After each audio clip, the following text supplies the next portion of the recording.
اوس په دې آیات کریمه کې رب العالمین د صدقې زد یو بل حکم بیانی چې هغې ته ربا او سود ویلی شي.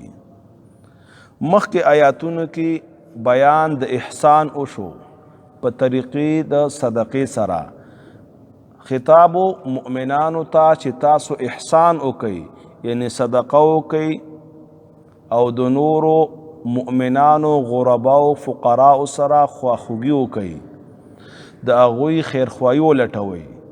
اوس په دې آیات کریمه کې د هغې ضد بیانیږي چې هغې ته ظلم وایي او مراد د دې نه سود اخیستل دي یا سود ورکول دي. انفاق علما مفسرین وی دا یو احسان دی. سود خور، سود اخیستل یا سود ورکول دا یو ظلم دی، او بیع او شراء دا یو عدل دی. دې سره د انسان زندگی موقوفه ده. بیا سود په دوه قسمه دی. یو ته ربای فضل وی، زیادت والا سود. زیادت والا سود دی ته وی چې ته د یو کس نه 1 کیلو غنم یا 1 کیلو کجوري یا بل شی والی او ته د هغې په مقابل کې 2 کیلو ورکړي، دې ته ربای فضل وی. او بعض اوقاتو کې دا مسله ال راځي چې یو طرف ته ردی مالی او بل طرف ته کرا او جید مالی. لکه حدیث کې راځي نبی پاک علیه الصلاۃ والسلام پس صحابو تیریده، هغوی تجارت کو، خپل کې اخیستل خرڅول کول. یو صحابي سره کجوري وي هغه کمزوري وي، بل صحابي سره کجوري وي هغه ډېرې ښې وي، اعلی وي. نو دوی دواړو په خپل منځ کې دا فیصله وکړه چې زه به 1 کیلو درکم او ته به 2 کیلو راکړې. دواړه په دې باندې راضي شو. نبی پاک علیه الصلاۃ والسلام هغه د دې نه منع کړل چې دا خو عین سود دی، لهذا داسې مه کوئ. او نبی پاک علیه الصلاۃ والسلام هغوی ته طریقم وښودله چې داسې وکړه دا ردي کجوري د ده نه په کم قیمت والا او بیا پې ته دا خپلې کره کجوري په زیات قیمت خرڅې کا. نو دلته به یو طرف ته کجوره شي او بل طرف ته به پیسې شي، نو جنس به بدل شي. لہذا که زیادت یا کمی راشي نو بیا ناروا نه دی. چې کله جنس یو وي او په حدیث کې 6 اشیاء ذکر دي چې هغې کې سپین زر ذکر دي، د قشان سونا او د قشان غنم، اوربشي، کجوري او مالګه. دې کې 2 خبرې دي. یو به یدن بیدین وي، لاس په لاس به وي. هغه 1 کیلو کجوري درکړي، ته به 1 کیلو کجوري فوراً ورکې، خو په حالت د بیع کې، ځکه حدیث کې لا تبیع راغلی، لا تبیع الذهب بالذهب. دې کې به نه ته زیادت کې او نه به پکې نسیه کې. نسیه مطلب دا چې زه خو 1 کیلو غنم اوس در کومه، ته به 1 کیلو غنم میاشت پس راکې، دام سود دی. او زه 1 کیلو غنم در کوم او ته په باندې 1 کیلو راکې یا په کم 1 کیلو راکې، نو دام سود دی. دا دواړه ناروا دي.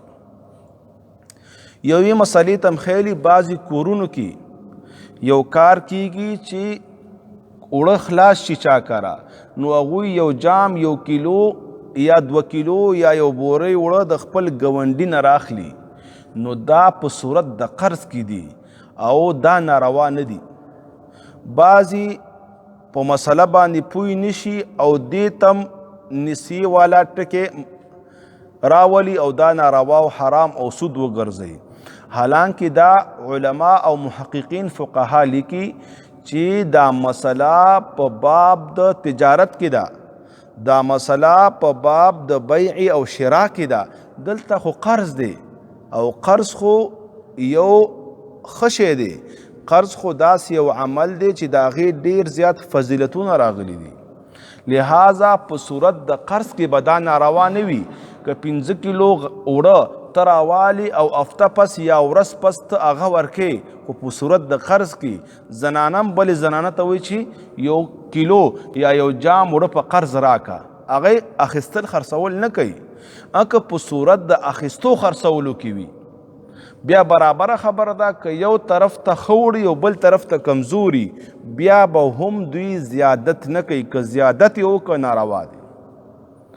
د قرض په صورت کې دا جایز دی، په دې کې بیا څه مسله نشته. لیکن دې کې بیا فقهاو یو مسله لیکلې ده چې په هر شي کې 3 صفات وي. یو صفت په هغې کې پیمانه یعنی ناپ دی، د وزن دپاره 2 قسمه اشیا استعمالیږي، یو کیلو وزن استعمالیږي او دویم هغه خاص لوښی استعمالیږي، پاویزه وغیرہ چې کوم عام زمونږ په معاشرې کې د پیو او د شودو دپاره استعمالیږي. پخوا به اکثره دقه شی استعمالیده دا پیمانه، لکه تاسو ته به په واقعاتو یوسف علیه السلام کې راشي، هغه به هم غنم ورکول په یو خاص پیمانه باندې به ورکوله او مخکې ټولو دقه پیمانه چلیدله، هغې ته به صاع ویلي، صاع یمن او صاع مدني او صاع کوفي وغیره. د هغې په وزن کې بیا لږ څه فرق شته، انشاءالله په خپل ځای کې به د هغې تفصیل بیان کو. نو چې په کوم شی تلل کیږي یا پیمانه کیږي یا هغې کې د خوراک صفت وی قوت فقها فرمایي، نو په دې کې دا دواړه ناروا دي. په باب د بیع کې نه به زیادت کې چې کله دواړه یو شانتي وي او د قدري صفات پکې وي او نه به پکې ټیم او نیټه اخلي. او بعضې علما وایي چې نه، 6 اشیا حدیث کې ذکر دي، دقې 6 کې دا مسله جاری کیږي او د دې نه علاوه چې کومه دا بله مسله ده دا اجتهادي او قیاسي ده، هغوی دا نه مني. لیکن فقها احناف او امام شافعي او دقه شان نور فقها دا بیانوي چې په دې کې دقه علتونه مونږ راوویستله او دا 6 اشیا تمثیلا ذکر دي، نه د اختصاص په طریقې سره.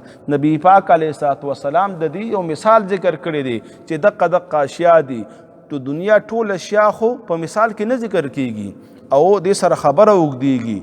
نو لہذا د 6 اشیاو کې مونږ علت وکاته، هغې علت بنا باندې مونږ 3 اشیا راوویستل چې ناپ او تول او دقه شان قوت چې د خوراک شي.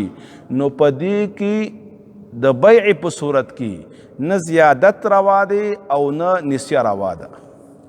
او دیتا قسم اول د سود وی چې دیتا ربای فضل وی. دویم قسم د سود چې عام زمونږ په معاشره کې ای کې ډېر خلک مبتلا دي، هغې ته ربای نسیه وی. ربای نسیه دې ته ویلی شي، په عربو کې دا خبره مخکې نه وه چې د هغې په حرمت کې د آیتونه رالل. د میاشت دپاره به یې قرض واخیسته 50 روپۍ او چې کله به میاشت پوره شوه او هغه سره به د ادا کولو رقم نو چې دته واپس کی، نو مطالبه یې به وکړه د مودي چې هلکه ماته یو میاشت نوره مو ګوره. نو هغه به ورته ویلي چې میاشت درته ګورم خو لیکن ماته به څه زیادت کې په دې کې 50 مې درکړي، ماته به 2 روپۍ زیاتې 2.50 به راکې یا به 5 روپۍ زیاتې 55 روپۍ به ماته راکې. دوی دواړه به خپل منځ کې راضي شو. نو دا ناروا ده، دام ناجائز دی او دام یو حرام عمل دی. ځکه په دې کې د بل د مجبورتیا نه، د بل د کمزورتیا او ضعف نه ته غلط مقصد علی، غلطه فایده ترې نه اخلي. شریعت تا تداوی ته د بل مسلمان رور سره احسان وکا او ته ور سره احسان نه کې بلکې ظلم ور سره کې. هغه بیچاره سره هغه 50 روپۍ نشته کوم چې تا نه میش مخکې اخیستي او ته په هغې باندې نور زیادت هم کې. شریعت خداو چې دا 50 دي ورته معاف کړی وي، دې ته خیرخواهي وایي، دې ته د نورو مسلمانانو په منځ کې هغه اخوت وایي او همدردی ورته وایي. یو حدیث کې راځي، نبی پاک علیه الصلاة والسلام بارک حدیث ته نبی علیہ السلام فرمایي یو کس برا وستلی شي او هغه به هیڅ عمل نه کړي، رب العالمین ته به پیش کړی شي او دا به رب العالمین ته وفرمایي چې ما سره خو هیڅ هم نشته. بیا به وفرمایي چې ما سره یو عمل شته، ما تجارت کاو، په تجارت کې به چې کله ما ته یو غریب راغی یا یو بل مستحق به راغی او ما نه به څه سودا په قرض وغوښتله، ما به په قرض باندې ورکړه. بیا به چې کله نیټه پوره شوه نو ما به هغه سره به نه وه نو ما به په نیټې کې هغه ته زیادت وکړه چې زه بله میاشت کې راکړه خیر دی او که بیا به م نه وه نو کله کله به مې ورته معاف کړه وی رب العالمین به د دې بنده نه په دقه عمل رضا شي او د ده د جنت فیصله به وشي. بل طرف ته هغه خلک چې هغوی سود خوري د هغې باره کې ډېر ارشادات دي د نبي پاک علیه الصلاة والسلام د قباحت. یو حدیث کې راځي چې سود 83 دروازې دي یا د سود 83 قباحتونه دي یا د سود 83 غټ غټ ګناهونه دي او په دې کې د ټولو نه وړه ګناه هغه دا ده چې یو انسان د خپل مور سره زنا وکړي. د دې تصور هم نشي کیدی، دا زما او ستا په سوچ او فکر کې هم نشي راتلی. دومره عظیم جرم به هم څوک کوي، لیکن بل طرف ته مونږه عام سود کې مبتلا یو او سود کاروبارونه کیږي، د بینک نه سودی پیسې راخیستلی کیږي او یا په سود باندې پیسې کیښودلی کیږي. دو طریقو سره بینکونو کې نن سبا کارونه کیږي. یو طریقه دا ده چې انسان سره څه سرمایه وي، څه پیسې وي، هغه بینک کې کیدي او چې کال تیر شي نو بینک والا هغه ته څه زیادت ورکوي. 10 لکه روپۍ کیښودو دي نو هغې ته 10% یا 5% زیاتی ورکي کال پس. او دویم صورت دا دی چې د بینک نه خلک پیسې را وباسي او چې بیا کله کال تیر شي نو هغې سره څه زیاتې کړي او بینک ته یې واپس کړي. نو دا دواړه قسم سود دی او د دې نه منع راغلی ده او د دې وړه ګناه هغه ده چې خپل مور سره زنا کول دي. ډېر عظیم جرم دی. یو بل حدیث کې راځي نبی پاک علیه الصلاة والسلام فرمایي سود عظیمه ګناه ده، د دې په خوړونکي باندې لعنت دی او چا باندې چې خوري یو انسان دی بل چاته دعوت ورکه او د سود مال کیښوده ورته په هغه باندې لعنت دی. وکاتبیه او هغه کس چې دا لیکل کوي، یو کس یا دوه کسي او لیکل او منشیتوب کوي د سود معامله لیکي، د باندې لعنت دی. او دقه شان هغه ګواهانو باندې چې د دې په منځ کې ګواه جوړیږي هغه باندې لعنت دی. او صحیح حدیث ته امام بخاری راخسته دی او اخیره کې نبی پاک علیه الصلاة والسلام فرمایي وقال هم سوا، دا ټول پکې برابر شریک دی په دغه ګناه کې. کو سود کوي، کو سود په بل باندې خوري او که یو منشي دی او د سودګر سره لیکل کوي دا کاتی او دا معاملات ورته لیکي او یا یو بل بارنی کس دی هغه ته پکې فایده هم نشته، صرف ګواه جوړیږي، نو هغه باندې لعنت دی او دا ټول په دغه ګناه کې برابر شریک دی. یو بل حدیث کې راځي نبی پاک علیه الصلاة والسلام چې کله د معراج په شپه اسمانونو ته ختلی نو هلته ډېر څه کتلي وو. یو نهر یې کتلی و چې هغې کې یو بنده پروتي او دا کوشش کوي چې سیټ ته راشي، طرف ته راشي د نهر او نهر نه راوځي. چې کله نهر طرف ته راورسیږي یو سیټ ته راورسیږي او دا کوشش د راختو کوي نو دې طرف ته یو بل څوک ولاړي هغه یو غټه ګټه راوالي او دا په دومره زور سره په دې خوله باندې اولي چې دا بیا دغه نهر منځ ته ورسیږي. هغه بیا کوشش کوي دا بیا په ګټه ولي. نبی پاک علیه السلام تپوس کوي چې دا څوک دی نو جواب ورته کیدی شي چې دا ستا د امت سودخواره دي چې سود یې خوړلی د هغې به دا عمل کیږي. بعضې کتابونو کې یو مسله لیکلې ده، یو واقعې لیکلې، تاسو ته مخکې ما بیان کړې وه. و یو سودخور و هغه په یو پوړۍ او زینې باندې بره خاته او اچانک یې خپه وښویدل او لاندې را ګزار شو، لاندې را وغورځېده او هلته هغه مړ شو. چا په خوب کې ولیده چې څنګه معامله در سره وشوه نو هغه ورته ویلي چې زه په جهنم کې یم او د پوړو نه را غورځېدو سره جهنم ته غورځېدلی یم. ما تا ته خو به دا ښکاري چې هغه په ځمکه را وغورځېده، لاندې په چمن او لاندې په صحن او ځمکه کې پروت دی د هغه مړی، خو په حقیقت کې هغه جهنم ته وغورځېده. دلته مړ شو، په دې مرګ سره د حقیقي سترګې کولاو شوې. نو دا یو عظیم جرم دی او عظیمه ګناه ده. رب العالمین دې ته نه موږ ټول مسلمانان په اجتناب کې وساتي او رب العالمین باندې په موږ باندې خپل فضل وکړي. الذين يأكلون الربا، الذين کسان یأکلون چې خوري الربا مال د سود. دلته لفظ د اکل راغلی دی او بعض علما وی چې اکله په معنا د اخذه دی، مال د سود اخلی، او اکل لفظ ځکه راوړه چې په مال کې د ټولو نه اهم ضرورت د انسان خوراک وي.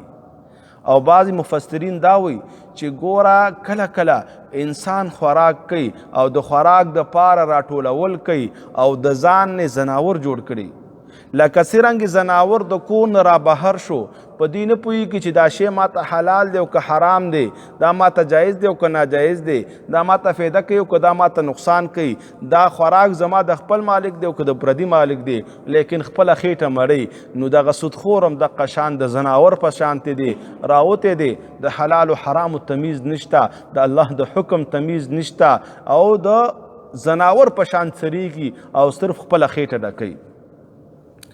الذين کسان یاکلون الربا چې خوري مال د سود، لا یقومون دوی به نه پاسیږي د قبرونو نه، الا کما یقوم الذي مگر پشان د پاسېدو د هغې کس یتخبطه الشیطان چې ګډوډ کړی وي هغه لره شري شیطان من المس د وجې د رسېدو نه.